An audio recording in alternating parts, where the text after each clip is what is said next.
नीले कबूतर नहीं, बाबा साहब अंबेडकर के नीले बाज है, मेरी बात को याद रखना। और बाज जब शिकार करता है ना तो वहीं से उठा लाता है जहां छिपके बैठा होता है उसका। हिंदू राष्ट्र की सोच एक पागलपन है, और जो हिंदू राष्ट्र की मांग कर रहे हैं वो नादान बच्चे हैं। ये मैं नहीं कह रहा हूं। अनमैरिड हो तो क्या किसी दलित समाज की बेटी से आप शादी करोगे तो चेहरे का रंग बदल गया।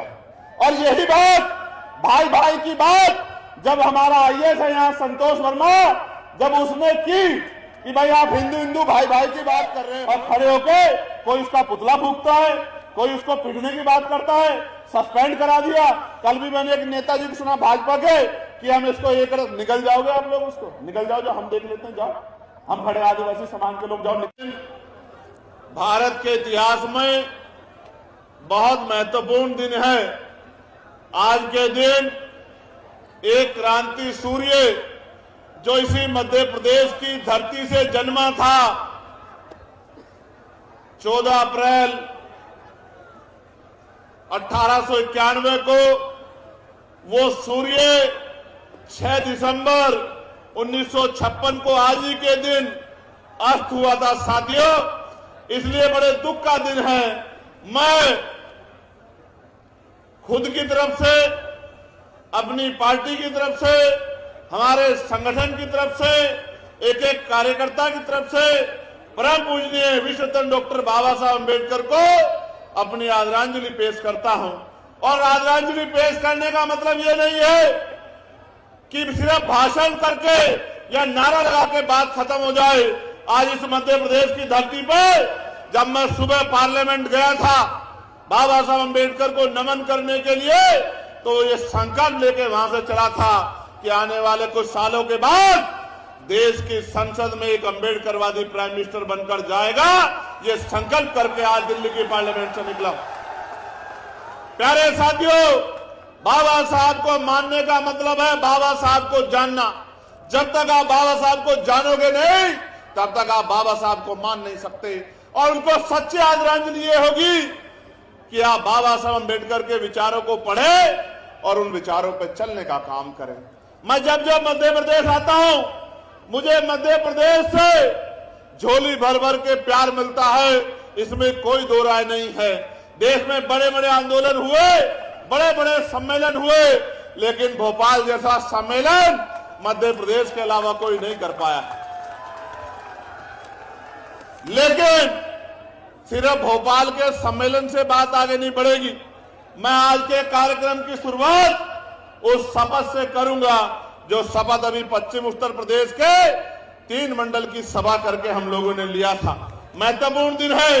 मैं आपसे आग्रह करूंगा जो जिस स्थान पे है वो वहीं से हाथ को ऐसे आगे करे, और मेरे साथ जो मंच पर उपस्थित है हमारे नेतागण, उनसे भी आग्रह करूंगा कि वो भी अपना हाथ सामने करके मेरे साथ संविधान की शपथ ले। हम भारत के लोग भारत को एक संपूर्ण, प्रभुत्व संपन्न, समाजवादी, पंथ निरपेक्ष, लोकतंत्र में गणराज्य बनाने के लिए तथा उसके समस्त नागरिकों को सामाजिक, आर्थिक और राजनीतिक न्याय, विचार, अभिव्यक्ति, विश्वास, धर्म और उपासना की स्वतंत्रता, प्रतिष्ठा और अवसर की समता प्राप्त कराने के लिए तथा उन सब में व्यक्ति की गरिमा और राष्ट्र की एकता और अखंडता सुनिश्चित करने वाली बंधुता बढ़ाने के लिए हम सभी संविधानवादी आज 6 दिसंबर 2025 को बाबा साहब अम्बेडकर के परिनिर्वाण दिवस पर इस अवसर पर इस ऐतिहासिक संवैधानिक अधिकार बचाओ जनसभा में, श्रद्धांजलि सभा में परम पूजनीय बाबा साहब अम्बेडकर द्वारा लिखित हमारे पवित्र संविधान के प्रति अटूट निष्ठा प्रकट करते हुए ये शपथ लेते हैं कि हम संविधान के मूल स्वरूप, लोकतांत्रिक आदर्शों, वैज्ञानिक चेतना और समता मूलक व्यवस्था को सुरक्षित, संरक्षित, सशक्त बनाए रखने के लिए दृढ़ संकल्पित हैं। जय भीम, जय भारत, जय संविधान, जय मंडल, जय जोहार। आज भी कोशिश करूंगा कि जो बात कहने आया हो वो बात आपको सुना कर जाऊं, और सिर्फ सुनाकर नहीं जाऊं, आपसे आशा उम्मीद करता हूं कि आज से आप उस बात पे पहरा देके उस बात को मजबूत करने का काम करोगे। करोगे नहीं करोगे, जरा बताओ। प्यारे साथियों, मैं उन तमाम संतों, गुरुओं, महापुरुषों को याद करता हूं जिनकी तस्वीरें यहां लगी हैं, और इसलिए याद करता हूं कि उन तमाम महापुरुषों ने अपने जीवन का क्षण क्षण हम कमजोर वर्गों के लोगों को मुख्य धारा में लाके स्वाभिमान सम्मान का जीवन देने के लिए लगा दिया। सम्मानित बंधुओं, बहुजन समाज के पहरेदारों, महसूस करके देखो जिस महापुरुष का परिनिर्वाण आज मना रहे हैं, क्या बीती होगी उन पर जब उन्होंने अपने 4-4 बच्चों को इसलिए कुर्बान कर दिया कि कल आने वाला हमारा जीवन सम्मान का जीवन हो, अधिकार का जीवन हो। याद करके देखो, याद करके देखो, महसूस करके देखो। अगर एक छोटा सा कट लग जाता है, थोड़ा सा खून निकल जाता है, हाथ जल जाता है, उंगली जल जाती है, कोई एक शब्द कह देता है, तो हम पे क्या बीतती है जब हमारे ऊपर दर्द आता है। महसूस करके देखो, जिनके बच्चे बलिदान हो गए और उनसे उनकी पत्नी ने कहा कि बाबा साहब, आप तो कहते थे कि राज रतन राज करेगा, राज रतन तो इस दुनिया में भी नहीं रहा। तो बाबा साहब अंबेडकर ने क्या कहा कि एक राज रतन की परवाह करूंगा तो कौन राज रतन इसी तरह से मर जाएंगे, मुझे एक राज रतन की नहीं, अपने करोड़ों बच्चों की चिंता है। ऐसे बाबा साहब अंबेडकर का परिनिर्वाण दिवस, जो मध्य प्रदेश में पैदा हुए, महाराष्ट्र में काम किया, देश के कोने कोने में गए, विदेशों में जाके, गोलमेज कॉन्फ्रेंस में जाके आपके मेरे अधिकार के लिए लड़े। और मैं आपको बताना चाहता हूं, मध्य प्रदेश ही क्यों, देश में कहीं भी एक बड़ी आदरांजलि सभा हो सकती है, मध्य प्रदेश ही क्यों? क्योंकि लगातार मध्य प्रदेश से भाई दामोदर जी, भाई रविंद्र भाटी जी, भाई विनोद जी, लगातार मध्य प्रदेश से एक षड्यंत्र चल रहा है, और वो षड्यंत्र आज उसको बेनकाब करने के लिए आपके बीच में हूं।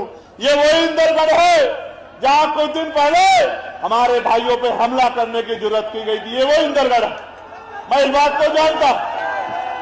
और हमला करने वाले भी हमारी ताकत को जानते हैं, वो बेवकूफ नहीं है, हमारी ताकत को जानते हैं। मुट्ठी भर लोग हैं, मैं उनको जानता हूं। अगर एक जोर से आवाज लगा दी तो भग्गी मच जाएगी, मैं इस बात को भी जानता हूं, मैं अपनी क्षमता को जानता हूं।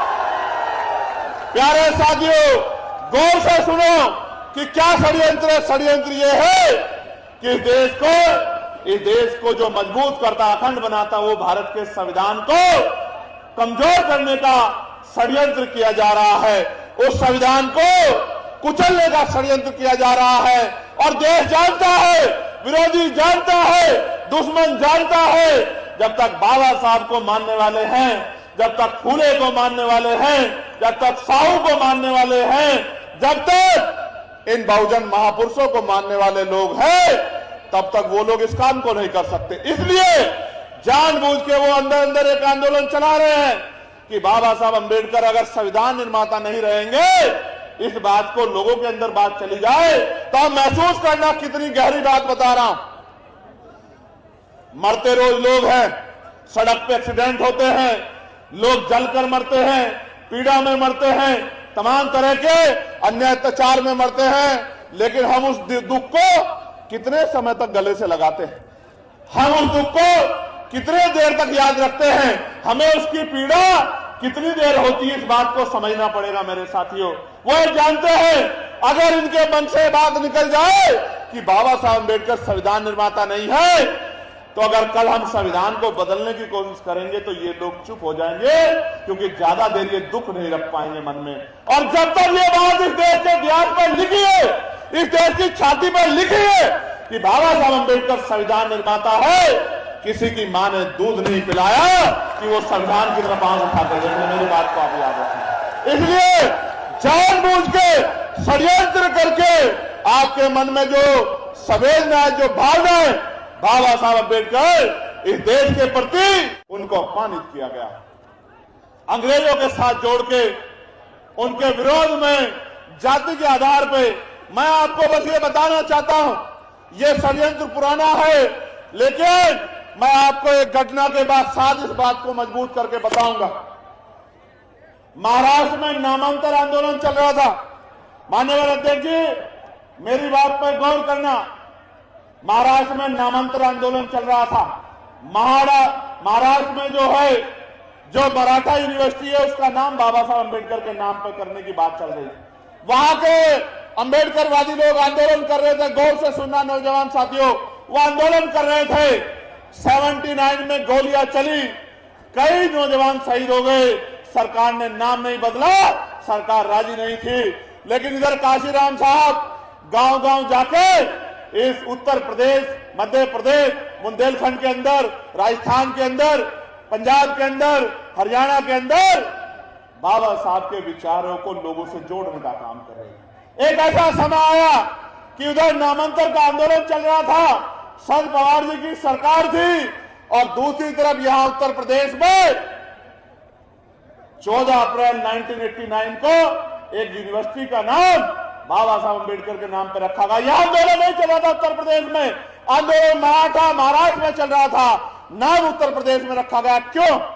क्योंकि बाबा साहब अम्बेडकर के अनुयायी मान्यवर काशीराम साहब ने बाबा साहब के नाम पे जन समर्थन जुटाने का काम तैयार कर दिया था और घर घर तक बाबा साहब की बात पहुंचाने का काम कर दिया था। इसलिए उनको लगा इस देश में कुछ भी सामाजिक नहीं है, कुछ भी सामाजिक नहीं है, सब राजनीतिक है। आज अगर आपकी जरूरत होगी, यही नेता आपके पैरों में पड़े दिखाई देंगे, आपके पैर पकड़े दिखाई देंगे, आपका हाथ अपने सर में रखवा रहे होंगे, आपको भाई, चाची, ताई, बहन कह रहे होंगे, और जब चुनाव खत्म हो जाएगा, इनका मतलब खत्म हो जाएगा, आपकी गली बस्ती में पैर भी नहीं रखेंगे। मेरी बात को आप याद रखना।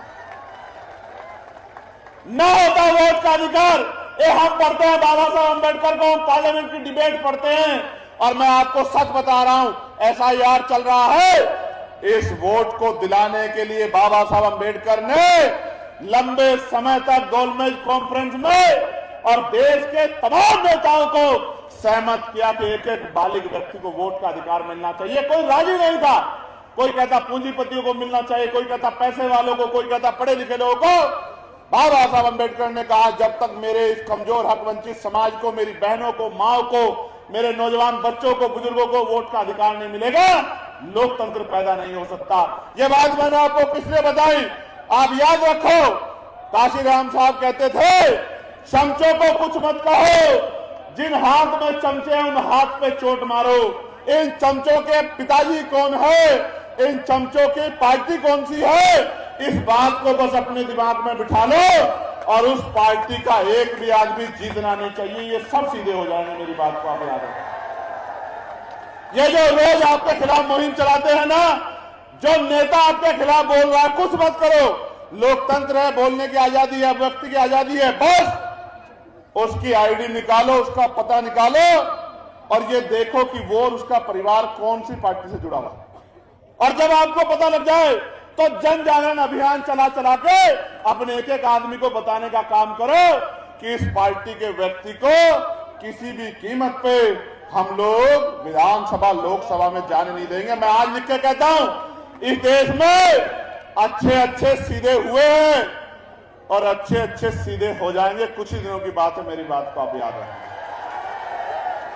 MP की हवा बदल रही है, नौजवानों में गुस्सा है, बहुजन चेतना जाग रही है, और मैं लिख के देता हूं, याद करो, जब मध्य प्रदेश से जाके बाबा साहब अम्बेडकर महाराष्ट्र में आंदोलन को खड़ा कर सकते हैं, जब मान्यवर काशीराम साहब पंजाब से जाके उत्तर प्रदेश में आंदोलन को खड़ा कर सकते हैं, बस आपके अंदर हौसले की कमी है। 90% आबादी SC ST OBC की है मध्य प्रदेश में, SC ST OBC की। आप में हौसले की कमी है। ये कांग्रेस के लोग किसकी वोट से एमएलए बनते हैं, ये बीजेपी के लोग किसकी वोट से एमएलए बनते हैं? वोट तो 90% आपका है और राज किसी और का है। मैं तो जानता हूं कि मध्य प्रदेश में क्या हो रहा है। मान्यवर काशीराम साहब को मध्य प्रदेश से बहुत उम्मीदें थी और इस बेल्ट से और ज्यादा उम्मीदें थी। वो कहते थे इस बेल्ट का मेरा बहुजन समाज का व्यक्ति स्वाभिमानी है, वो भूखा रह लेगा लेकिन स्वाभिमान से समझौता नहीं करेगा। इसका उदाहरण 2 अप्रैल 2018 को हमने देखा था। 2 अप्रैल 2018 को हमने इसका उदाहरण देखा था जब मेरे नौजवान भाइयों ने पूरे देश को बताने का काम किया था कि ये ग्वालियर, चंबल संभाग, रीवा संभाग किसी से झुकने दबने वाला नहीं है। प्राणों का बलिदान देके उस आंदोलन को अपने खून से सींचा था मेरे भाइयों। सम्मानित साथियों, यहां से एक आदमी निकला और मैं उसको इसलिए बाबा नहीं कहता क्योंकि देश के प्रधानमंत्री जी भी उसको बाबा नहीं कहते, वो कहते हैं मेरा छोटा भाई। आप सुन लेना, मैं संवैधानिक व्यक्ति हूं। तो जब प्रधानमंत्री सांसद हैं, वही सांसद ही प्रधानमंत्री बने हैं, जब वो छोटा भाई कहते तो मैं काहे को बाबा कहूं? मैं तो एक ही बाबा को जानता हूं जिनका नाम है डॉक्टर बाबा साहब अम्बेडकर। तो उन्होंने नारा दिया कि जात पात की करो विदाई। तो दामोदर साहब खड़े हो गए, बोले जी विदाई कर देंगे, ठीक है, लेकिन मेरे 5-4 सवाल इनका जवाब दे दो। तो मैंने मीडिया से सुना कि अच्छी डिबेट चल रही है, चर्चा होनी चाहिए।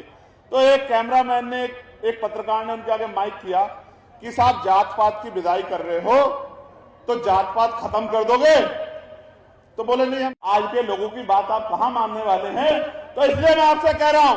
फिर उन्होंने, पत्रकार ने उनसे कहा कि भाई सवाल ये आ रहा है कि आप अनमैरिड हो तो क्या किसी दलित समाज की बेटी से आप शादी करोगे? तो चेहरे का रंग बदल गया। और यही बात, भाई भाई की बात, जब हमारा आईएएस है यहाँ संतोष वर्मा, जब उसने की कि भाई आप हिंदू हिंदू भाई भाई की बात कर रहे हो, गौर से सुनो, ताली मत बजाओ, गौर से सुनो, कान खोलो अपने। मैं भी मध्य प्रदेश पे निगाह बना के बैठा हूं, मेरा ध्यान ऐसा नहीं मध्य प्रदेश पे नहीं है। और मैं ये बताना चाहता हूं तमाम पार्टी के उन नेताओं को जो इकट्ठे होकर कह रहे हैं संतोष वर्मा को ये कर देंगे वो कर देंगे, कितने संतोष वर्मा को क्या करोगे? कल हर घर से संतोष वर्मा निकलेगा, दामोदर मंडल निकलेगा, रविंद्र भाटी निकलेगा, देखूंगा कितने लोगों को आप क्या करोगे। तो उन्होंने क्या कहा?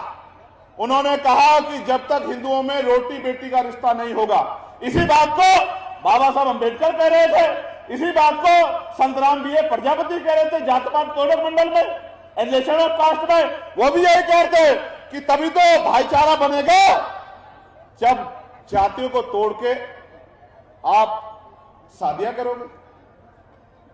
भाई संतोष वर्मा जी ने कहा मैं भी हिंदू और दूसरी जाति के बारे में कहा आप भी हिंदू, और जब तक इनमें रोटी बेटी का रिश्ता नहीं होगा तो भाई कैसे भाईचारा बन जाए, कैसे हिंदू एकता आ जाएगी?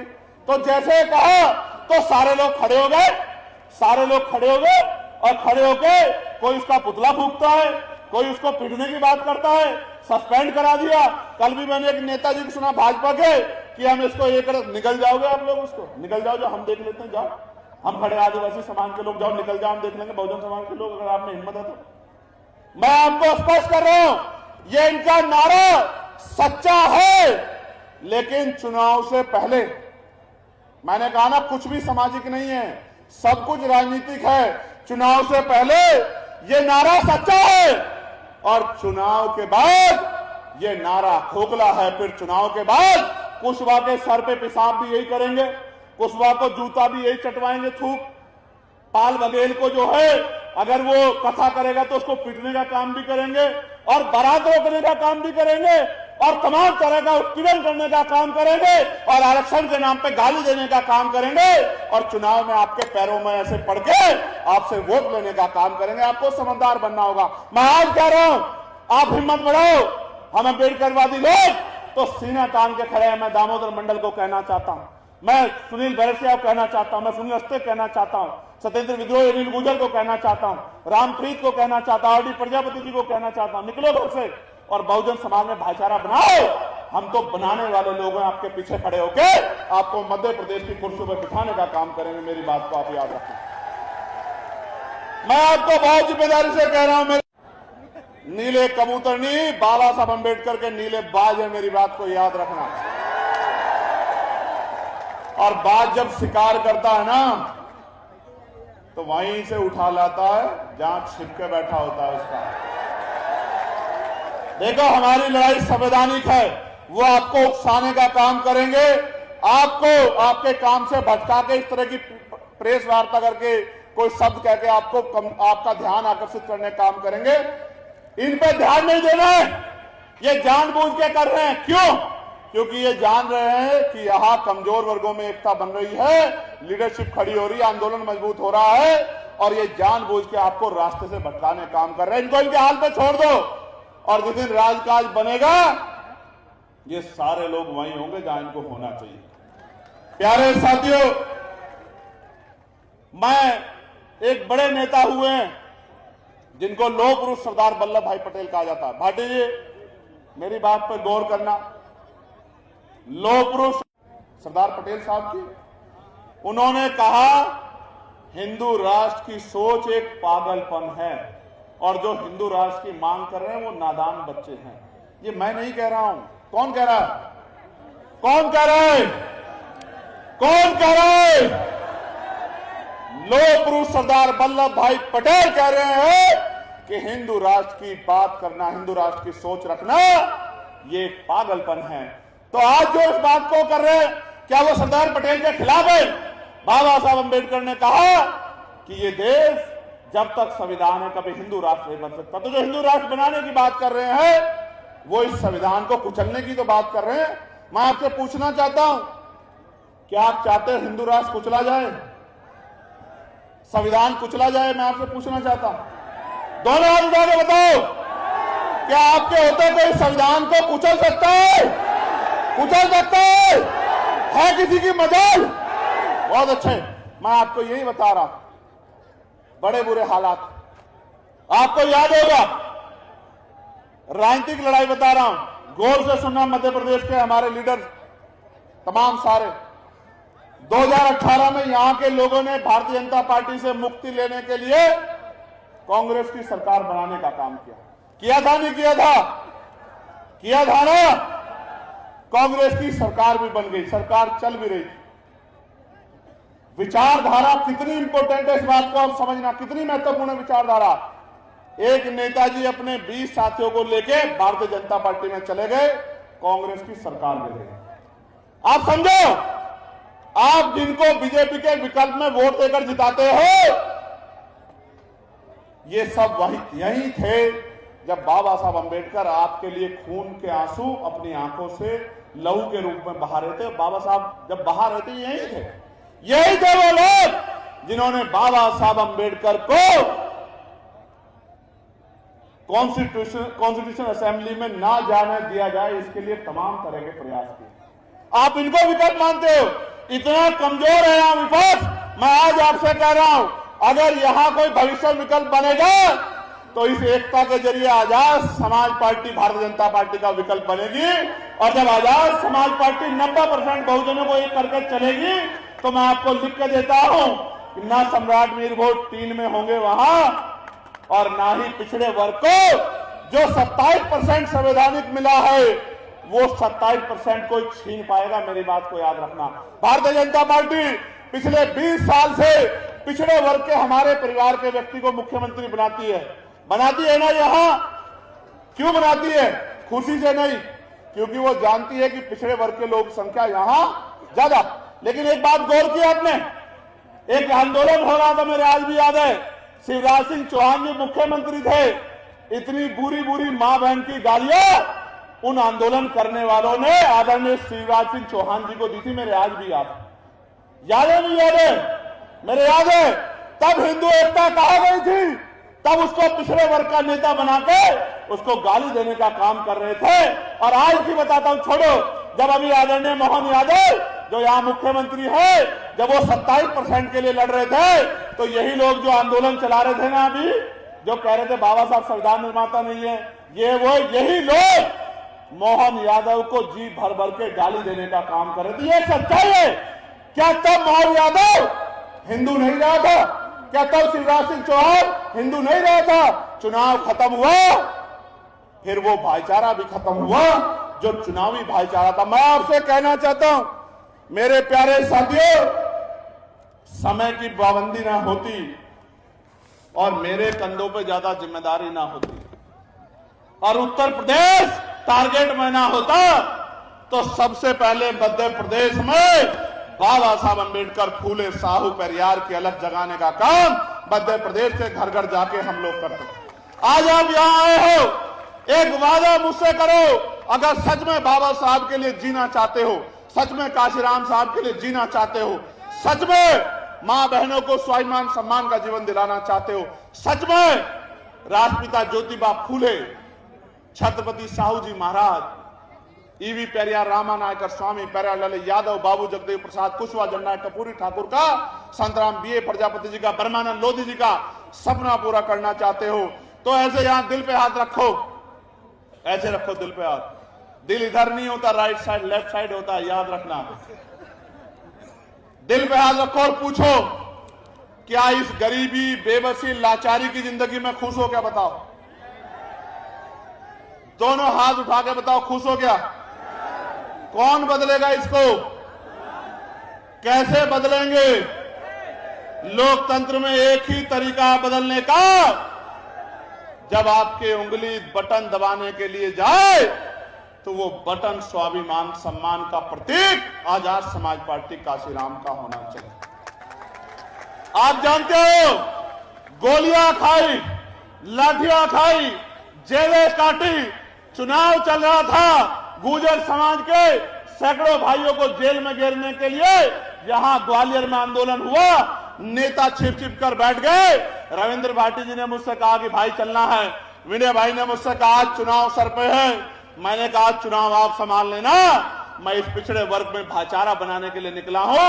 अगर आज उनके साथ नहीं खड़ा होऊंगा तो कल आने वाली पीढ़ियां मुझे माफ नहीं करेंगी, और अगर आज यहां इस दूसरे साथी के साथ नहीं खड़े होऊंगा तो भी आने वाली पीढ़ियां हमें माफ नहीं करेंगी कि जिन पिछड़े वर्ग के महापुरुषों ने, जो हमारे महापुरुष हैं, चाहे फूले जी हो, चाहे साहू जी हो, चाहे मामना रामसूर वर्मा हो, चाहे चौधरी महाराज सिंह भारती हो, चाहे संत राम बीए प्रजापति हो, ये तमाम हमारे महापुरुष, बाबूदेव जगदेव प्रसाद कुशवाहा हो, कपूरी ठाकुर हो, अगर इनके आंदोलन को कोई आज अगर आगे बढ़ाने का काम कर रहा, अगर हमने उसका हाथ नहीं पकड़ा और कहीं उसको कोई नुकसान होगा तो लोग कहेंगे ये आंदोलन तो अच्छा है लेकिन ये कामयाब हो सकता नहीं। मैं आपसे पूछना चाहता हूं, जब मध्य प्रदेश से जाके बाबा साहब अम्बेडकर महाराष्ट्र को कामयाब कर सकते हैं, जब महाराष्ट्र से आके मानवर काशीराम साहब उत्तर प्रदेश को कामयाब कर सकते हैं, तो मध्य प्रदेश के लोग मध्य प्रदेश को कामयाब क्यों नहीं कर सकते? मेरी एक बात का जवाब दो।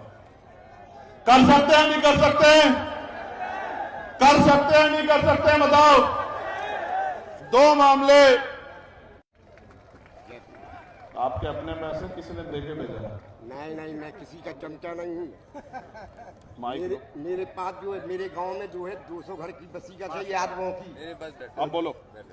मैं किसी का दबलू वाला नहीं हूँ। आपके अपने पैसे हो ना? अपने पैसे से मैं खुशी में बीएसपी था, लेकिन मैं एक साल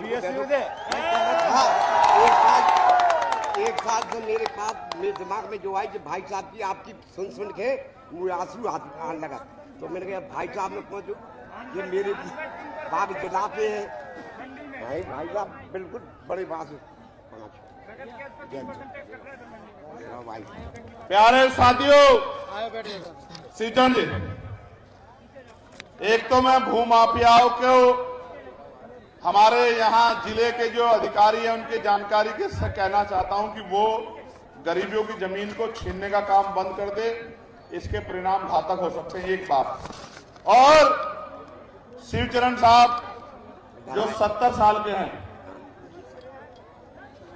5,000 रुपए नहीं है ये शिवचरण साहब, ये मेरे लिए 5 करोड़ के बराबर है, क्योंकि ये गरीब की मेहनत का पैसा है, किसी धन्ना पेट का पैसा नहीं। मैं आज फिर दोबारा मैंने आपको कहा कि मैं पार्लियामेंट में बाबा साहब अम्बेडकर की स्टैचू के आगे दोनों हाथ अपने मजबूती से ये इकट्ठा करके ये संकल्प लेके आया हूं, मौत आ जाए, जान चली जाए, कुछ भी पीड़ा आ जाए, अगर मेरे बच्चों का जीवन भी दांव पे लग जाएगा तो भी चंद्रशेखर आजाद पीछे हटने वाला नहीं है। मेरी बात को आप याद रखें।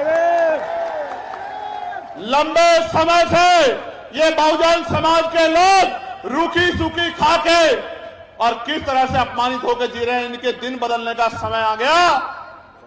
अच्छे दिन का तो मुझे पता नहीं, लेकिन बाबा साहब के सपनों के दिन आएंगे। मेरी बात को आप याद रखना। और हर मां, हर बहन, हर भाई, हर बुजुर्ग रात में सोने से पहले और सुबह उठने के बाद संतों, गुरुओं, महापुरुषों को ये प्रार्थना जरूर करेगा कि हमारे भाई को, हमारे नेता को लंबा जीवन देना, क्योंकि उसके कंधों पे बहुत बड़ी जिम्मेदारी है। प्यारे भाइयों बहनों, बहुजन समाज के पहरेदारों, अब आपके बीच से जाने की इजाजत चाहता हूं इस आशा उम्मीद के साथ कि इस बार आप मध्य प्रदेश में मुझे निराश नहीं करेंगे। नहीं करेंगे ना? जहां तक मेरी आवाज जा रही, दोनों हाथ उठा के बताओ, मदद करोगे नहीं करोगे? ताकत दोगे नहीं दोगे? लड़ाई लड़ोगे नहीं लड़ोगे? किसी की बातों में ना आके अपने एक आंदोलन को कामयाब करने के लिए संघर्ष करोगे नहीं करोगे? बहुत बहुत धन्यवाद। जोरदार नारा लगाओ, जय भीम, जय भारत, जय संविधान, जय मंडल, जय जोहर, बहुजन एकता जिंदाबाद, बहुजन एकता जिंदाबाद, हमारा भाईचारा जिंदाबाद। अगर आपस में कोई छोटी मोटी बात हो जाए तो भूल जाना, लेकिन ये मत भूलना कि हमें मिलकर इस लड़ाई को कामयाब करना है। बहुत बहुत धन्यवाद। और जिस साथी ने एक रुपया जुटा के आज मुझे बुलाने में योगदान किया है, मैं उसके कर्ज को सूद समेत उतारूंगा। मेरी बात को आप याद रखना, मध्य प्रदेश के साथी।